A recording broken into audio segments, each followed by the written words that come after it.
Israel ने अभी तक बाकायदा जिम्मेदारी कबूल नहीं की।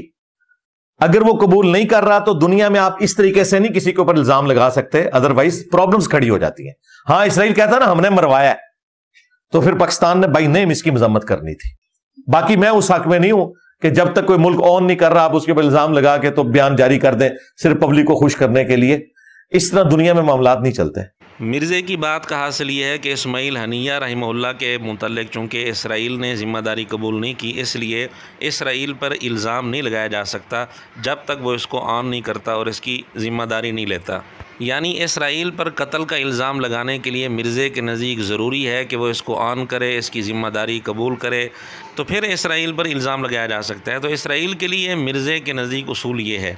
लेकिन जब सहाबा की बात आती है, बग़ैर किसी सबूत के नामज़द करके मिर्ज़ा कत्ल का इल्ज़ाम लगा रहा होता है, जबकि सबूत आज तक मिर्ज़ा पेश नहीं कर सका। आखिरी वक्त तक, मौत तक वो सैयदना अली के साथियों में शामिल रहे हैं। सैयदना अली से पहले वो शहीद हुए हैं। इनको अमर बिन आस रज़ियल्लाहु ताला अन्हु ने जहर दे के कत्ल करवाया। मिर्ज़े का एक मशहूर क्लिप है हज़रत मालिक अश्तर के नाम से। इसमें मिर्ज़े ने वाज़े तौर पर अमर बिन आस रज़ियल्लाहु ताला अन्हु पर इल्ज़ाम लगाया है कि उन्होंने मालिक अश्तर को कत्ल करवाया था, जबकि इसका सबूत मिर्ज़े के पास बिल्कुल नहीं है।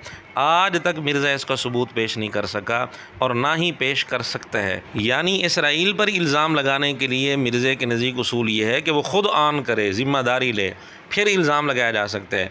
इधर सहाबी रसूल पर इल्ज़ाम लगाने के लिए मिर्ज़े के नज़दीक उसूल ये है बग़ैर सबूत के भी इल्ज़ाम लगाया जा सकता है।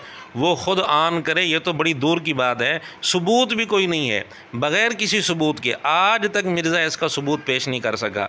अब भी अगर मिर्ज़ा और इसके शागिर्दों के पास कोई सबूत है तो पेश कर दें।